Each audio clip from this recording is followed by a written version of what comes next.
Hello, welcome to the Cherry Podcast. And in this week's episode, we'll be talking about health issues. And we're mostly going to be talking about mental health issues and how a lot of people in society would face mental health issues. But first, before I start, I do want to apologize that I haven't posted for the past 3 weeks. And I've been very busy, and I hope that did not really do anything.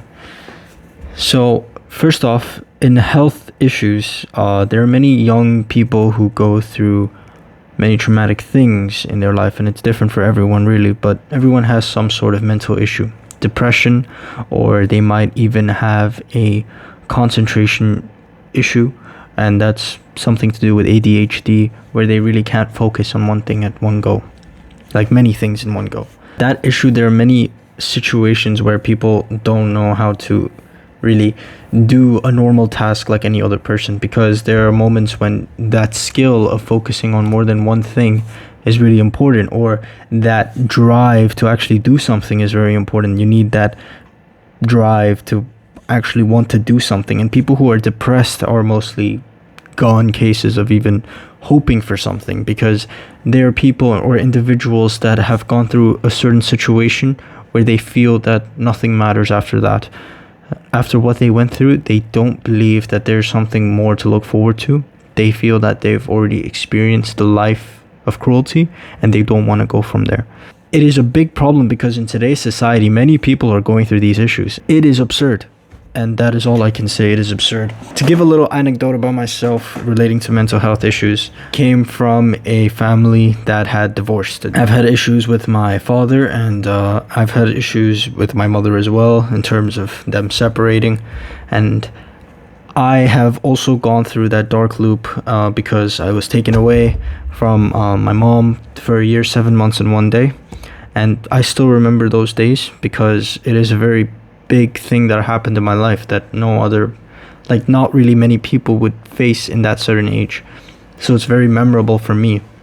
But I don't want to compare my mental state or my hard struggles in life to something or someone else. Experience, I know how it feels like to be depressed. I've always been antisocial, and my weak heart was enough during that time for me to feel that I didn't want to live at all.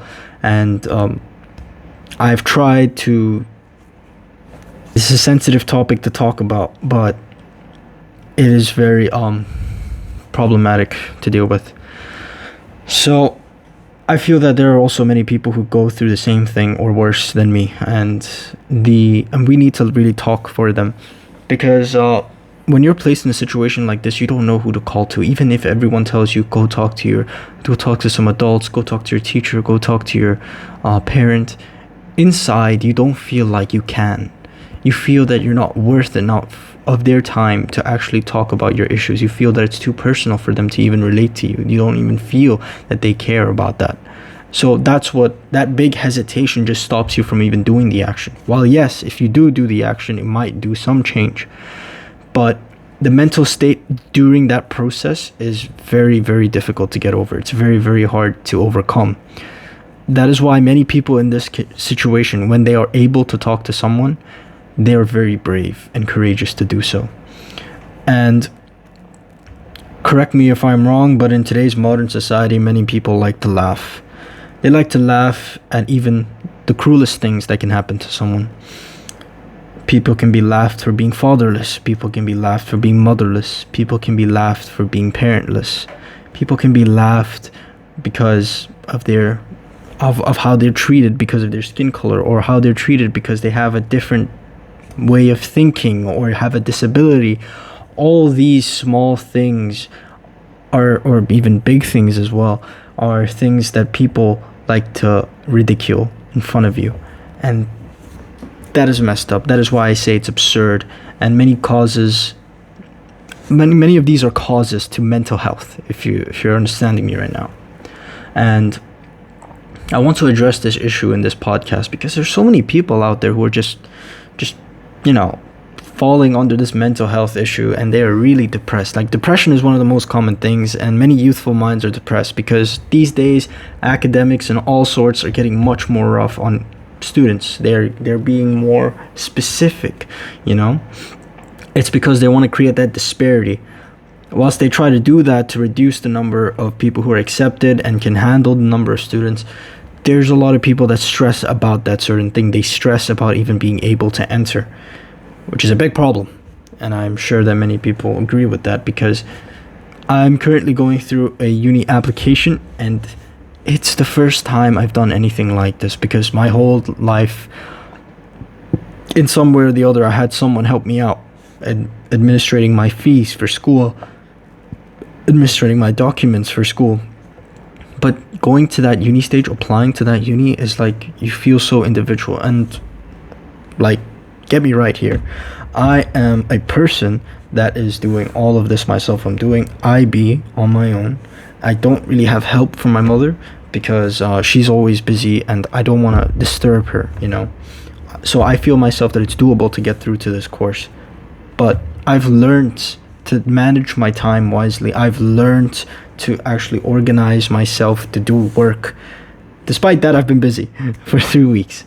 But yeah, there's so many things to do once you're in IB, and at this phase, it's the most chaotic time, because you need to do all sorts of things. You need to get all sorts of things done, and if you procrastinate, that is the end of you. And I won't lie, every single person has some way of just procrastinating, no matter how serious they can be. There is always some procrastination within us. However, that's off topic. That just relates to more of being burnt out, which can be a mental issue, but I think we should just talk about the more serious ones. In the case of depression, there are slight depressions in people where they only have this mindset of They have this mindset of viewing life as hopeless, like they don't look forward to anything. However, there is also serious depression where people genuinely just cannot imagine their life another second, and that is what leads to many cases of suicide. Suicide can also be led to unbearable situations where embarrassment is one of the causes, humiliation, or they might be in a inevitable situation to do something which I can't be really specific about, because there's a lot of things, and it's more common in the modern world. I said that already so many times. But yeah, I feel that we need to really just be out there for each other. If you realize, you go on Instagram Reels and you see something a little funny, or you see something that someone is trying to do, a trend, but they're a little different from others, you can see on Instagram Reels, there is no filter in those comments. Everyone is saying something vile. That is still ridiculing someone for who they are. And that is, I'm sorry to say, but even if it's a joke, that is something people will take to heart. And that is a cause for people to feel depressed. That is a cause for people to feel burnt out from doing what they want to do. Despite it being their passion, there are people out there who put them down, and that's the truth. So your actions, you may think they're not that significant against someone else. Like you may put a small comment and think no one would care about that, but really the person who made that video, and if it's a negative comment towards them, the person who made that video would feel really down.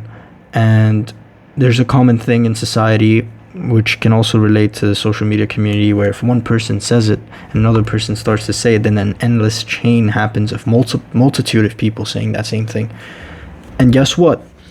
Negativity in a mass against one individual does not go well with each other, and they can cause severe damage to one's mental state. So be careful out there. You never know what your one action can do. And once you hit that send button, there's no going back. That is always going to be saved in your digital footprint. That is always going to be saved in what you've done online. Be careful. And education-wise, mental health is something very common that people go through, like depression, like mental issues, not mental health. Mental issues is something that people commonly go through, and it depends on their course. It depends on what they're doing in university. We can also bring in engineering, which is one course that many people have really struggled with. Computer science as well. The amount of code you have to do in a span of time can be stressful. My brother, he codes, and I know that it takes a lot of time. It takes a lot of preparation. It takes a lot of skill to do a code effectively and fast. Because in a code, it is very normal to find yourself with issues in line codes or syntax errors, and you have to fix them, you have to find them and fix them, and that is time consuming. Sometimes you may pull up all-nighters just fixing one part of a code, or maybe or trying to find that one line which is blocking your whole code to run, which is very much stressful when you think about it, especially if your deadline is soon and you have to code something. That does not go well together.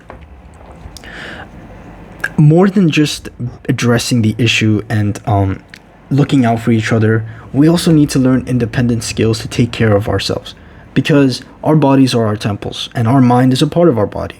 Our mind is something that helps us view the world. How your mind thinks is how you view the world. How your heart feels is how you perceive others. Now, to elaborate more on that, it simply just means that you got to keep a positive mind. Even if everything feels like absolute garbage, you gotta really put yourself out there. You gotta really put yourself in a mindset that you can focus. Because if it doesn't start with your mind, it will never spread throughout your body to what's happening around you. To get over, to actually, what's the word? To actually convince others of what you're capable of, you need to prove to yourself, you need to convince yourself that you are capable of it. If you can't prove to yourself what you can do, how are you going to prove to others what you can do? And depression certainly does not help with that mindset. Depression only brings the world to a gray scale. Everything is gray. There's no color, meaning that there's no beauty in anything you see. And if that's your mindset, I'm sorry, but nothing will really change. You'll be staying at that stale moment. You will not be escaping that. So what to do? Give yourself some time to think, meditate, read the Bible if you're religious, or the Quran if you're Muslim. Small activities that just brighten your spirit. It may sound a little out of hand, but if you can do activities that spiritually heal you, it can also be physical activities like exercise, which can be going to the gym, playing a sport, or even stretching for yoga. If you do yoga, that is a beautiful thing. It makes you feel refreshed. Many people would say, no, it doesn't. But when you actually do yoga and you do it right and you do the proper arrangements, it is actually very relaxing. You feel that stretch in your body slowly get to your mind and you feel relaxed. All that stress is gone. So, many small things you can do to actually develop how you face the world. And my biggest advice as a person who's gone through this stage is you need to independently find that answer yourself. I would say if you really do feel down in a slum and you're doing much worse than others, like you genuinely cannot continue, talk to someone. That's when you talk to someone. When you genuinely have hit checkpoint and you can't pass, you talk to someone about it. Ask them if they were in your situation, what would they do? And don't do it just for one person. Try to ask other people. Or if it's a situation where you need help to get out of that situation, talk to someone. Be brave, be courageous, have some hope. It doesn't matter if you've gone through so much that you feel that nothing can actually change, but if you truly believe in yourself, you can actually change something. If you truly believe that you can change your situation, go out there, be brave. That's how it is done in this world. That's how success, not only in business, but success within yourself is made. And that is how you solve mental issues. And again, if you know someone that goes through these stages of health, like mental health, they have these problems of depression or they genuinely can't focus, more than trying to solve their issue, guide them, help them, talk to them, hear them out. That is more effective, because what really needs to happen is them independently getting over it. Thank you for listening to the Cherry Podcast. Hope you enjoyed.